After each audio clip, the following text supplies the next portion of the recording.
E aí, galerinha, tranquilidade total, aqui é o professor Rodrigo. Hoje nós vamos fazer aí uma breve discussão do espaço e suas representações, lembrando que eu vou dividir esta aula em duas partes, tá? Parte 1 e parte 2, combinado? O que nós temos aqui? Uma ferramenta que a geografia utiliza. Aliás, é uma disciplina também, mas que faz parte da geografia que nós chamamos de cartografia. A cartografia ela é uma ciência, inclusive, antiga, já tem vários séculos, tá? Nós temos mapas aí que remontam, por exemplo, mais de 3.000 anos, para que vocês tenham uma ideia, né? Antes de Cristo, aliás. E nós temos os mapas literalmente na palma das nossas mãos, através de apps, como até mesmo do nosso celular. Então a cartografia ela é uma ciência que ajuda o ser humano a se locomover pelo espaço geográfico, mas acima de tudo trazer informações desse espaço, dessa superfície, para que a gente entenda um pouco mais, né? O que existe no nosso planeta, como que nós podemos utilizar essas informações e, acima de tudo, como que nós podemos nos orientar. Ou seja, como que eu posso me encontrar nesta superfície gigantesca do planeta Terra. Imaginem só que vocês tivessem aí como objetivo sair do ponto onde vocês estão e ir até um outro ponto que eu vou chamar de ponto B. Quando você chega então nesse ponto B e quer retornar, lembre-se, você vai precisar de uma direção, assim como para chegar no ponto B, né?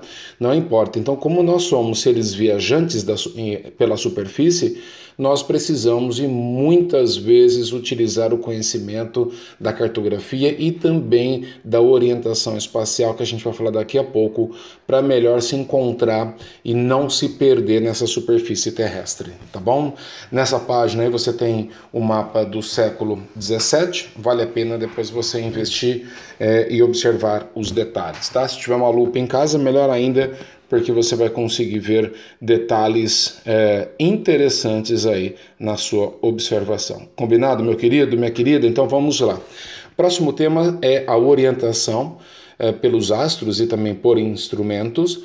Vamos imaginar o seguinte, vamos começar de trás para frente, tá? Vamos falar que nós estamos então no ano de 2020, nós utilizamos o celular, provavelmente você está usando um deles, e nós temos ferramentas e aplicativos que podem nos auxiliar a nos encontrarmos aí na superfície. Entre esses equipamentos ou apps, eu vou destacar tanto o GPS automotivo ou até mesmo do nosso celular, que hoje é um equipamento super utilizado, ou então, por exemplo, o Google Maps, tá? O Google Maps ou Google Earth, por exemplo, são apps interessantíssimos que revelam para nós grandes informações para que a gente entenda, né, de novo, o que existe na superfície terrestre e, ao mesmo tempo, nos auxilia a navegar por essa superfície, tá? E muitas vezes, literalmente, com grandes rotas marítimas, por exemplo.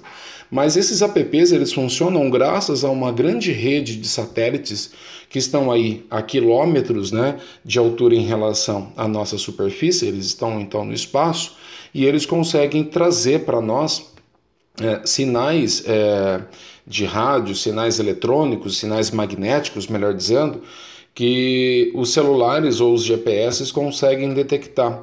Então, a partir do momento que esses satélites eles estão lá do alto observando toda essa superfície, né? Note, por exemplo, eles conseguem trazer informações importantes nas quais esses celulares conseguem ler e, obviamente, se encontrar na superfície. Agora, uma vez que eu sei onde eu estou, significa também que eu sei para onde eu posso ir. Faz sentido o que eu estou te dizendo? Então, hoje está muito fácil. Mas, antigamente, o que as pessoas precisavam, né? Elas usavam os astros, como a gente vai ver daqui a pouquinho, tá? Mas também utilizavam mapas rudimentares, como vocês viram na página anterior, e também a bússola. A bússola é um equipamento super simples, inclusive até para você fazer em casa, veja alguns tutoriais aí no YouTube. Eu pego então essa bússola, ela está magnetizada, e essa agulha, por exemplo, né?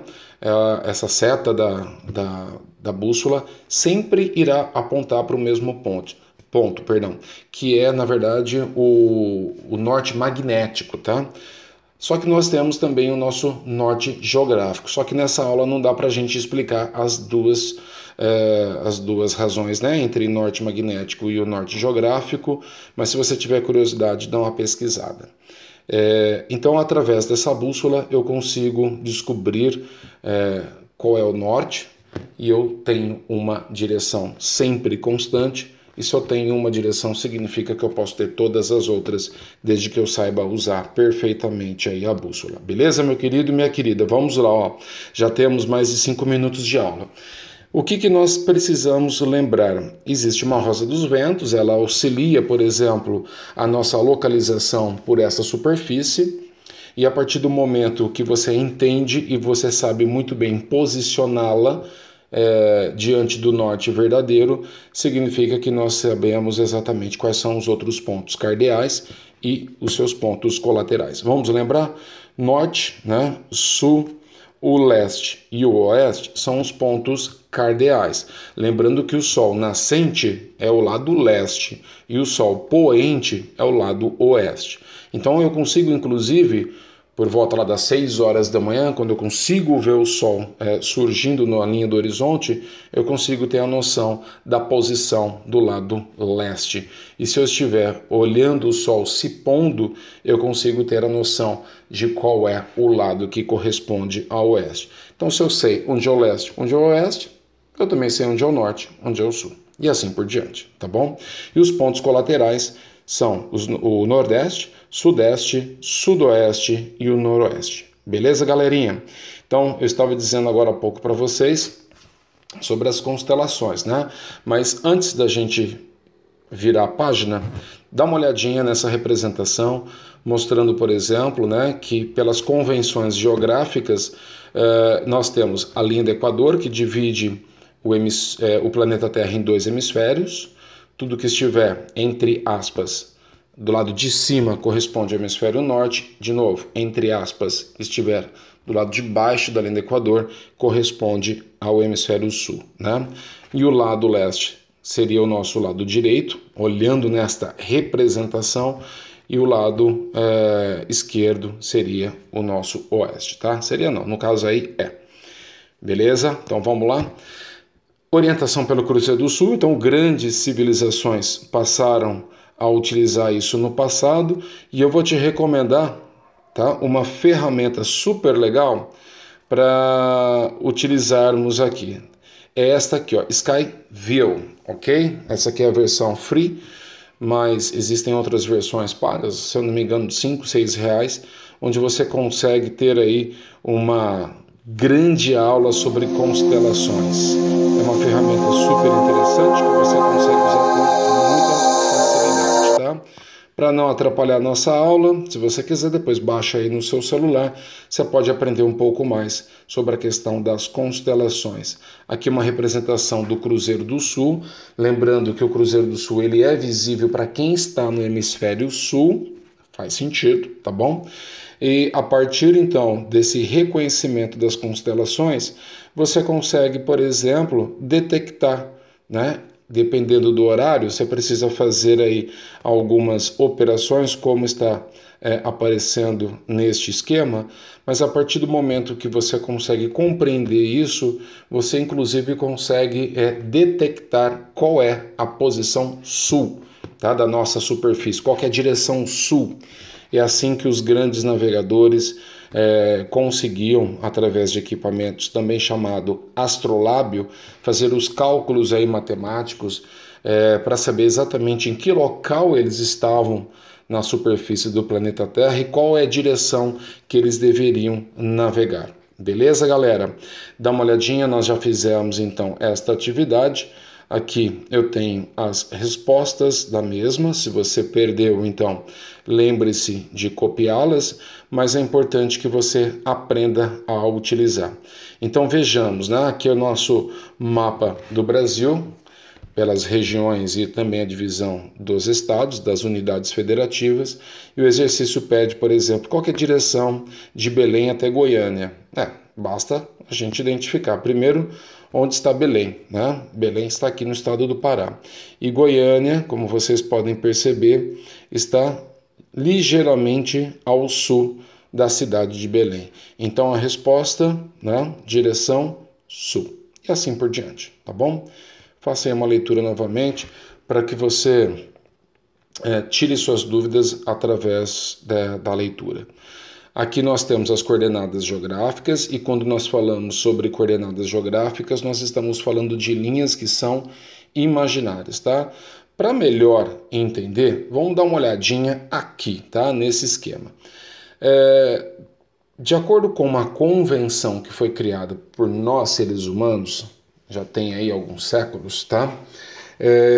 Os cartógrafos decidiram criar linhas imaginárias para que eles pudessem distribuí-las sobre o globo terrestre e ao momento que eles entendiam que eles deveriam representar os mares, continentes, ilhas, ou seja, a superfície, numa folha de papel, seria muito interessante que eles tivessem linhas de referência, tá? Para saber exatamente em qual determinado ponto da superfície terrestre é atravessada por uma determinada linha.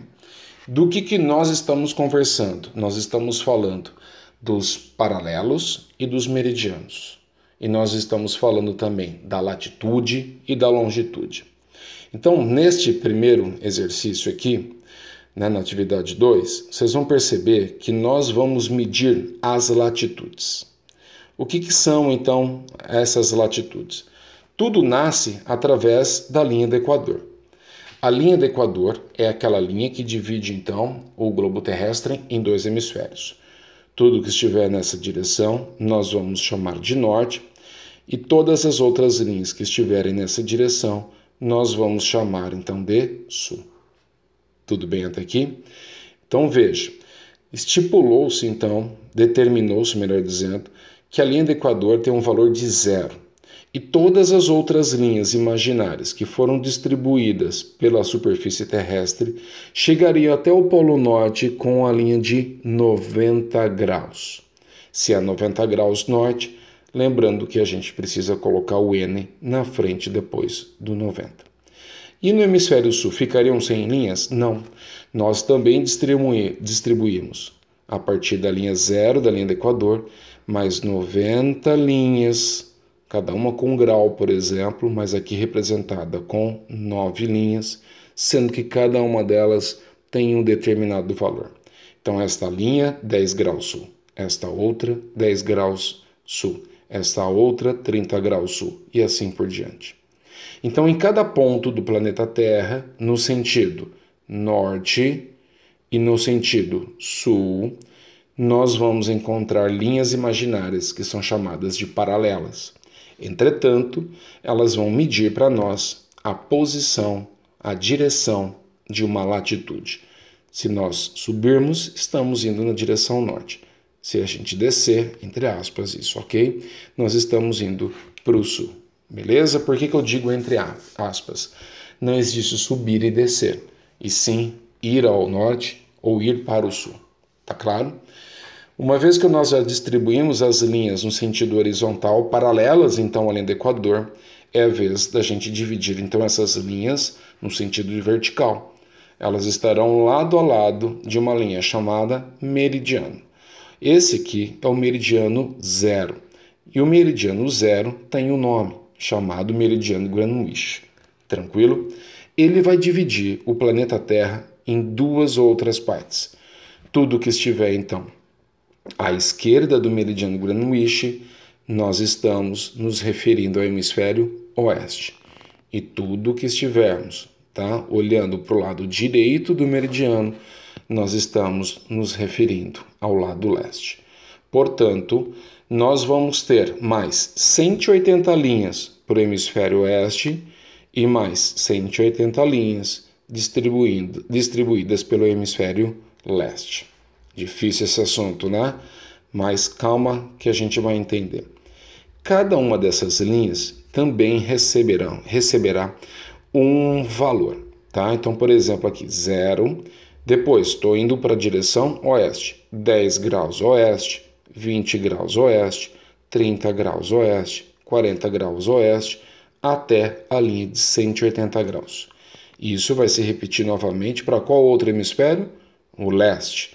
tá bom? Lembrando que o leste pode ser chamado de oriental e o hemisfério oeste pode ser chamado de ocidental. A mesma coisa vale para cá. O hemisfério norte pode ser chamado de boreal ou setentrional e o hemisfério sul pode ser chamado de austral ou hemisfério meridional. É vocabulário, tá bom, pessoal? Então imagina que eu tenho agora uma distribuição nos dois sentidos, de linhas paralelas distribuídas no sentido horizontal, que medem, na verdade, o que nós chamamos de latitude, e linhas verticais, que são chamadas de meridianos e que medem para nós as longitudes, ok? Uma vez que nós misturamos as duas, o que nós vamos obter? Coordenadas geográficas, ok? Então veja, vamos fazer aqui duas atividades rapidinho, só para a gente confirmar essa brincadeira, tá? A gente brinca na sala de aula como se isso aqui fosse uma batalha naval. Então vejamos, né? O ponto A. Em que lugar o ponto A está no planeta Terra? Vamos imaginar que aqui é uma cidade qualquer e eu vou chamar ela de A mesmo. Qual é a latitude dela? Se eu estou falando da latitude, significa que eu estou olhando para a linha horizontal. Então basta, olha só onde que eu estou passando minha caneta. Minha caneta ela é bem sutil, mas dá para ver no visor. Ela corresponde aos 60 graus norte. Isto de latitude. Então como que eu escrevo no A? 60 graus norte. Mas ao mesmo tempo esse ponto ele está nesta outra linha vertical, que a gente chama de meridiano e que mede a longitude. Então, qual que é a longitude do ponto A? 60 graus oeste. A gente pode escrever com a letra O ou com W, tá bom? Veja, galerinha, que esse ponto só existe aqui no planeta Terra. E a partir do momento que eu não consigo misturar esses códigos, porque eles não vão se repetir nos dois hemisférios, porque sempre norte é N, sempre sul é S. Sempre o O é oeste e o E sempre será leste. Então esse aqui é um ponto único no planeta Terra. Vamos fazer agora o D, né? O D está aqui, ó. Qual é o paralelo, né? Qual é a latitude do D? Simples. Basta a gente seguir essa linha no sentido horizontal. Vamos lá, ó. Tô seguindo essa linha. 70 graus sul. Então, como é que eu escrevo? 70 graus S. Só que, ao mesmo tempo, em que meridiano ele está? Ele está no meridiano de 0, no caso, o meridiano Greenwich. Portanto, se é o meridiano Greenwich, eu não preciso colocar nenhuma outra letra, tá? Porque ele não está nem a leste e nem a oeste. Então, faça suas leituras, realize novamente o exercício para que você consiga compreender exatamente como são as coordenadas geográficas, tá? O vídeo ficou um pouco longo, mas vale a pena porque se transforma numa excelente revisão. Grande abraço e até a próxima aula.